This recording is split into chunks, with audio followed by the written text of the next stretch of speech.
তাই এই জন্য কি বলছেন যে ভক্ত শ্রীধর গোস্বামী মহারাজ বলছেন কি যে আমরা কার আনুগত্যে সেবা করছি সেটা মুখ্য বিষয়, কি সেবা করছি সেটা বড় বিষয় না।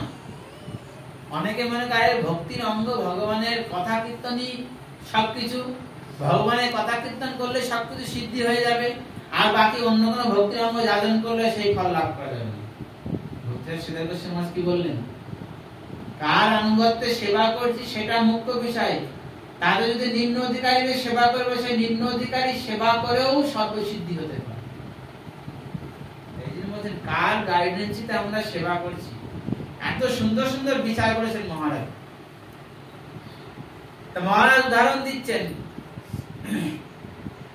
যদি আমরা চৈতন্য মহাপুর লীলাতে যাই, লীলার মাধ্যম যদি দেখি বিচার করি, তাহলে আমরা বুঝতে পারবো যে বাস্তবিক যে সাধু সঙ্গের ফলে কি বস্তু প্রাপ্ত হতে পারে, বা সাধুর সঙ্গ করলে সাধু সেই প্রকার উন্নত স্তরে আমাদেরকে নিতে পারেন, সেটা চৈতন্য মহাপ্রভু লীলাতে দেখেছেন। চৈতন্য মহাপ্রভু যখন দক্ষিণ ভারতে গেলেন, ভালো করে বুঝবেন কথা, চৈতন্য মহাপ্রভু যখন দক্ষিণ ভারতে গেলেন, দক্ষিণ ভারতে গিয়ে তখন বেঙ্কট ভট্ট ছিলেন, গোপাল ভট্টর পিতা বেঙ্কট ভট্ট, তিরুমল্ল ভট্ট, তিন ভাই ছিলেন তারা।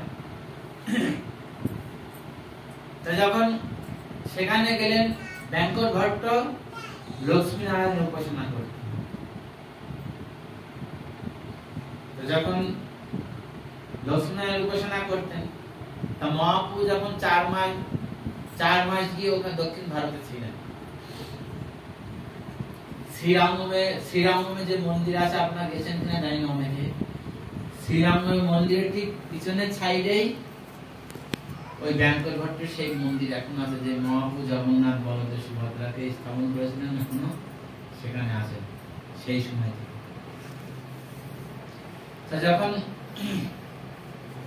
গেছেন, তা মহাপ্রভু চৈতন্য মহাপ্রভু হাস পরিহাস করে লক্ষ্মীনারায়ণ উপাসনা করতেন।